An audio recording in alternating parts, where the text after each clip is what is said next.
2013 yılda ishlab chiqarilgan Captiva 3'ünü satıladi do'stlar. Kisting Captiva 3'ning o'zi bo'ladi bu do'stlar. Mashinamiz 2013-yil.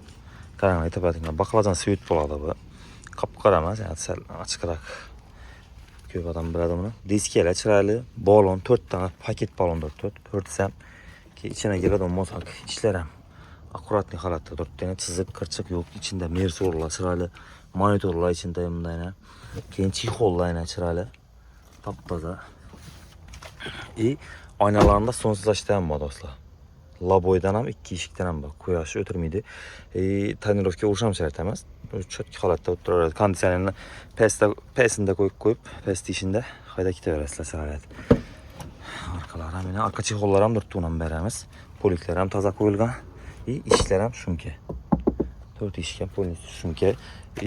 Musikalniy nelar ham tuzilgan. Kolonkalar ham olmasa chiroyli bo'lib turibdi.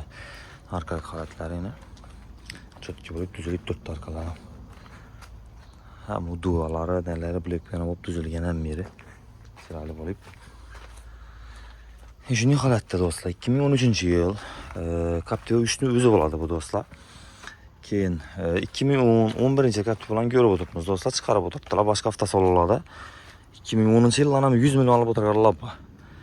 Endi baribir 100 million o'zingiz bilasizlar, 2010-yillarda qimmatli qadar hozir.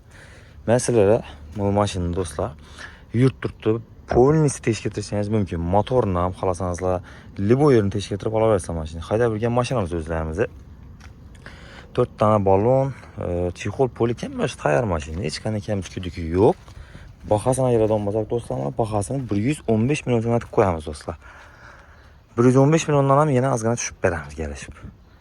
Xorazm territoriyasidan bo'lsa kreditga chiqarib bersak ham bo'laveradi mana do'stlar. Agar naqd pul bo'ladigan bo'lsa ustiga kelishib beramiz yana. Bu mashinamiz kimga qiziq bo'lsa 91 dan 984 84 83 2013-yil Captiva 3ning o'zi bo'ladi do'stlar. Metan ham yangi yilda qo'yilgan, dekabrda qo'yilgan metan ham.